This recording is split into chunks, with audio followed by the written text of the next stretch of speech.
on sera absolument pas d'accord sur le constat parce qu'effectivement, la priorité pour des gens comme nous ici, c'est l'identité nationale. Voilà, la priorité, c'est ça. Ça ne veut pas dire qu'il n'y a pas d'autres problèmes. Ça veut dire que le premier, celui qui fait que la France reste la France, que son identité passée, présente, perdure dans le futur, c'est l'identité nationale. Ça ne veut pas dire qu'il n'y a pas de problèmes économiques, ça ne veut pas dire qu'il n'y a pas de problème X ou Y, ça veut dire que le premier, le pilier central, c'est l'identité nationale. Et Fred, ce qu'il vient de dire, c'est important. L'identité nationale, c'est pas que la sécurité, c'est pas que l'immigration. Ça englobe énormément de valeurs. C'est là où tu te trompes. Et c'est pas parce qu'on parle aussi souvent de la sécurité, mais pourquoi on parle de la sécurité? Parce que quand tu te sondes les Français, c'est le premier ou le deuxième problème majeur. Donc c'est très très important. Et Fred rajoute l'identité nationale, toutes les autres valeurs de la France, l'éducation, et j'en passe, et j'en passe, et j'en passe. Alors, justement, le problème, Chris, si je peux me permettre, le problème d'affirmer comme l'affirme Fred, avec un ton assez, j'allais dire, assez franc quand même, beaucoup de sincérité dans ce qu'il dit. Le problème, c'est les termes mêmes de la solution. L'identité nationale. Identité nationale.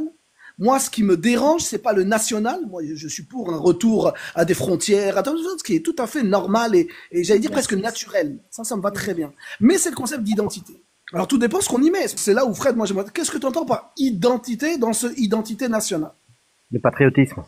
Et exactement ce que tu as dit, Chris. J'ai pas grand-chose à rajouter sur ce que tu as dit, Chris. L'identité... Enfin, je ne sais pas où tu habites, mais si tu veux, moi, j'ai habité Roubaix, Lille, Tourcoing. Je suis descendu... j'ai pas de bol, hein. Je suis descendu dans le sud de la France, à Marseille, en 2001, pour le travail. Donc, je suis dans le sud de la France pour le boulot depuis 2001.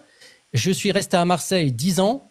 Je me suis barré parce que c'était plus la France. Alors, c'est quoi l'identité nationale? C'est par exemple ne pas être dans une ville où tu n'entends plus parler le français, où les gens s'habillent avec d'autres modes. Des djellabas. Attends, je vais jusqu'au bout. Hein. Des djellabas, des voiles, où les boutiques sont halal, où les femmes n'ont pas le droit d'aller au bar, etc., etc. Ça n'est pas l'identité française.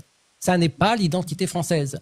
Quand tu vas dans certaines villes, donc j'ai cité Roubaix, Nantes de plus en plus, certains quartiers de Bordeaux, etc., etc. Tu traverses la rue, tu as l'impression d'avoir traversé la Méditerranée. À l'instant où un Français, comme je le suis, j'aime pas le terme français de souche, mais disons-le comme ça, à l'instant où un Français de souche qui a la France au cœur et au corps comme je l'ai, tu ne peux pas accepter en fait que le nord de l'Afrique, les pays du Maghreb, viennent imposer des us et coutumes, des traditions, des modes de vie qui ne sont pas ceux historiques à la France. La France, c'est 2000 ans d'histoire, c'est du christianisme, c'est une église et une cathédrale au cœur de chaque ville et village. Et donc, automatiquement, si tu ne veux pas voir tous ces codes qui font que je suis français et que la France a cette identité-là, qu'il faut la protéger pour l'héritage et qu'il faut combattre un envahisseur qui vient avec une religion qui n'est pas qu'une religion en désir de théocratie, qui veut que sa religion crée une théocratie dans la nation française pour que demain, ce soit un système politico-religieux qui nous dirige, là, c'est plus du tout l'identité française.